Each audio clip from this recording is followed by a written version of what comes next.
Mario Kart World may be the first Mario Kart with a world map, but it's definitely not the first whose tracks can be placed within the larger Mushroom Kingdom as we have come to know it. Today we're taking a look at every course in Mario Kart DS and try to figure out where in the Mario world it is located. And where else to start but the Mushroom Cup, and the least Mario feeling track the series has ever seen, Figure 8 Circuit. This is the only course we've ever had that isn't attached to any character or enemies, but how does that affect our chances of trying to locate where exactly it is? Well, while the course itself doesn't really tell us anything, this stadium could be located anywhere from Al Delfino to Bowser's Kingdom, we can in the distance see the generic yet familiar hills and warp pipes that are usually associated with the Mushroom Kingdom. Now, that still isn't very specific, and we definitely won't be able to pin this one down, but I want to point out the course contains several nods towards Super Mario Bros. 3 more so than any other game. These thin platforms that can be seen in the background would later down the line become very common and often seen in Mario 3D Land and World and the new Super Mario Bros. Series, for example. But at the time of Mario Kart DS's release, they resemble the platforms of SMB3 more than anything. The bridge that crosses over the course and makes up the overlapping part of the 8 is also built out of the sprite for a brick block in Super Mario Bros. 3. So for lack of a more specific location, I would say the most likely place for this course is Grassland, the first world of Super Mario Bros. 3. Unfortunately, there is a lot less to deduce from the next course in line, Yoshi Falls. With a theme like this, of course your mind immediately goes to Yoshi's Island as a possible location. But except for the large Yoshi egg in the center, there is nothing here that specifically suggests this is on Yoshi's Island.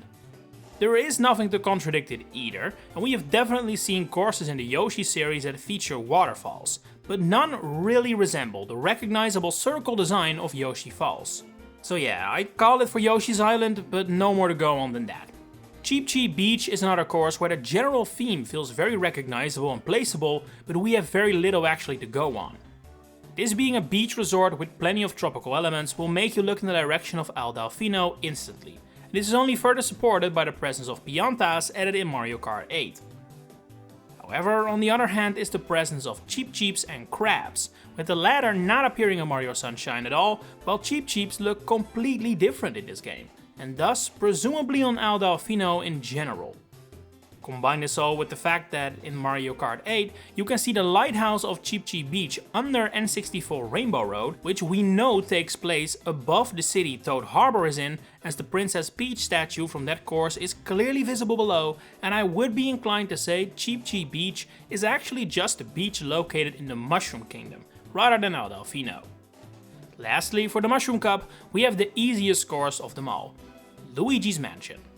This course is a pretty faithful remake of the mansion as it appears in the GameCube title, including even Boo Woods appearing outside it to confirm that yes, this is in fact the same mansion, unlike later Luigi's Mansion themed courses.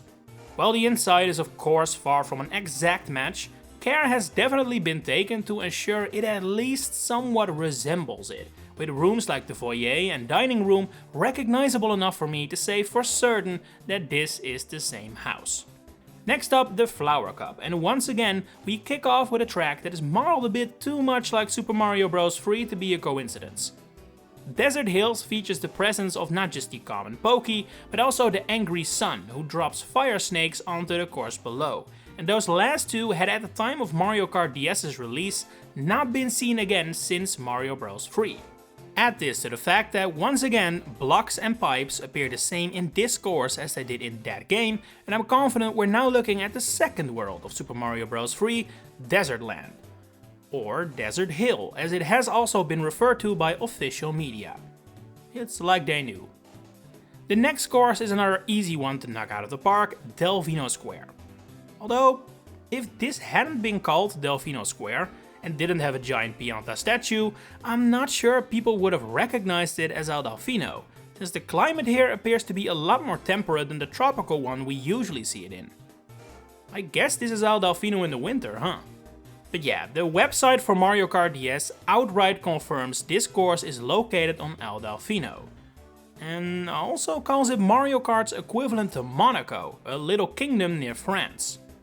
While this initially seemed like an odd comparison, I think it is a reference to real-life Formula 1, which usually includes races in Monaco on the city streets, just like this course is. Formula 1 does that in more cities than just Monaco though, so the comparison remains a little odd. We go from a very easy one to a remarkably hard one, to the point I'm not even so sure this can even be considered an actual location. Waluigi Pinball. After all, it appears more likely this course takes place in an actual pinball machine, with the racers shrunk down as we have also seen happen in other courses, like Ribbon Road for example. If so, then yeah, this is an unplaceable map, but I do want to point out 2 extra details about this course.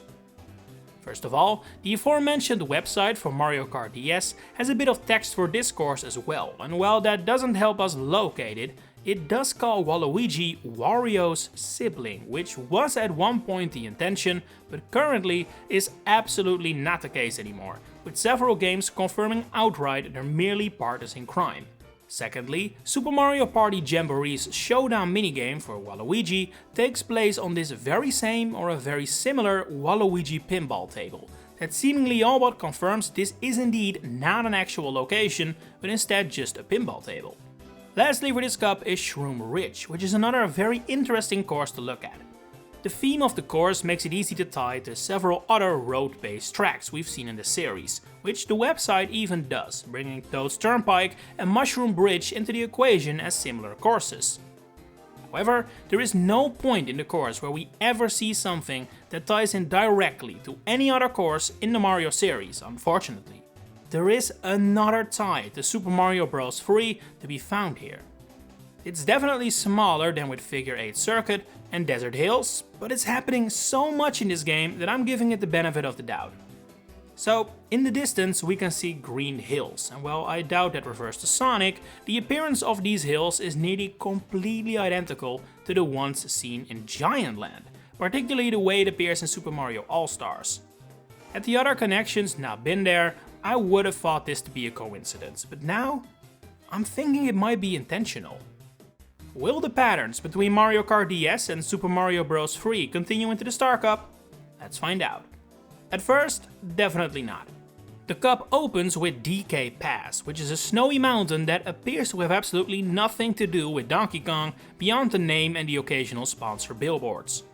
Nothing here resembles anything we see on Donkey Kong Island, creating a situation that is remarkably similar to DK Summit from Mario Kart Wii, which is also a snowy mountain that is themed after DK, but appears to have a little to do with him.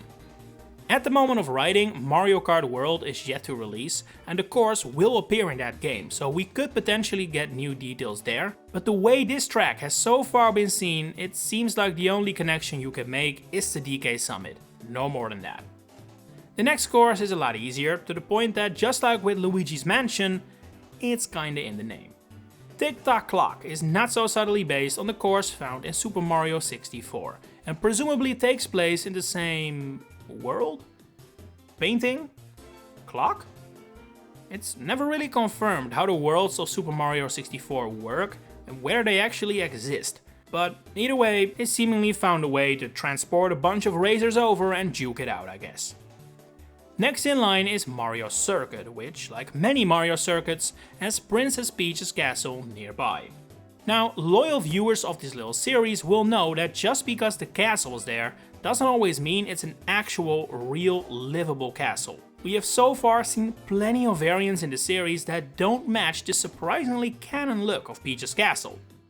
This one though, this one is definitely one of the better ones. The castle itself looks identical to how it does in say Mario 64 before it and Odyssey later, and we even have the moat present as well. However, since this is not the most accurate portrayal of Peach's castle that we've ever had in the Mario Kart series, a title that goes to Royal Raceway of 64, I do eventually have to conclude that this is either a replica built for this course or simply another of Peach's presumably multiple castles. But at least it's a pretty accurate portrayal this time around. But the real question for this cup was, will the connection to Super Mario Bros. 3 continue? And the answer is yes. Airship Fortress is not so subtly based on the airships that are currently more like a general theme of Bowser's army, but at the time, in a world before Mario Galaxy, that definitely wasn't the case yet. These airships are 100% based on the course theme introduced and frequently seen in Super Mario Bros. 3, further increasing the incredibly high number of references to this particular game for seemingly no reason. Although, 2 years before Mario Kart DS, Super Mario Advance 4, Super Mario Bros. 3 released on GBA and was a huge success, meaning that literally the last 2D Super Mario game before the release of Mario Kart DS was actually that remake of Super Mario Bros. 3. Whether that is the reason, we will probably never know, but it does seem like a decent explanation for the otherwise inexplicable amount of nods. I mean, there's more references to SMB3 here than to Sunshine or Super Mario 64 DS, and those were literally the most recent big 3D Mario games at the time. Either way, we continue with the Special Cup. As always, the climax of the game, but a bit disappointing for the purpose of this video. Not yet though, as we always have 2 more normal courses to tackle, the first being Wario Stadium. We have seen themes similar to this course plenty of times before and after. Sometimes those were also literally called Wario Stadium, others are Waluigi Stadium for example, which this course actually resembles more than any Wario Stadium we've seen. Unfortunately, as is often the case with these stadium tracks, we have very little to go off in terms of surroundings to discern a passable location, and this one in particular truly does not have any background elements visible, even in Mario Kart 8 Deluxe. So yeah, nothing to work with, nothing to conclude, I'm afraid. That's definitely not the case for the next track though, Peach Gardens.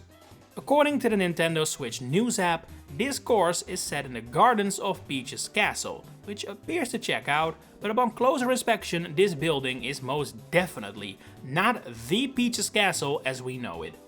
There is no tower, it isn't all that big, it isn't even a castle. This building is more like a sort of country estate. This is even corroborated by the website of Mario Kart Wii, which describes this garden as located in the countryside. Peach having an estate out there is definitely not unthinkable, and placing it in the Mushroom Kingdom feels accurate as well, but this is not near Peach's castle. The Nintendo Switch News app is flat out lying to all of us. And then we have the last 2 courses, which are always rather unexciting, but Bowser's Castle this time around does have some interesting hooks. The entrance in the castle is similar to how it looked in Double Dash, which doesn't sound special, but it's actually not common for Bowser Castle tracks to really resemble each other. Also definitely noteworthy, especially considering the main theme of this video, is that the song used in this track is an arrangement of Darkland from, once again, Super Mario Bros. 3. Seeing as Darkland does have several Bowser Castle levels that do bear some resemblance to this incarnation of Bowser Castle, I can definitely see the intention here being that this course is actually in Darkland, pushing the number of Super Mario Bros. 3 inspired courses in Mario Kart DS to a big fat 5. But it does end there. Rainbow Road DS has literally nothing to go off in regards to where it may be. Yeah, in space, you probably figured that one out yourself, but since this course has never reappeared on a console with more visual fidelity, there are no background elements to analyze or even notice. There is the course and there is the celestial background, nothing else. So yeah, a bit of a bummer ending, but that does conclude every Nitro track in Mario Kart DS. Have some theories of your own? Some details I missed maybe? Share them in the comments below. If you enjoyed this video, please consider giving it a like and subscribe to the channel to stay updated on all my future Mario content coming up. For now, thanks for watching and enjoy the rest of your day.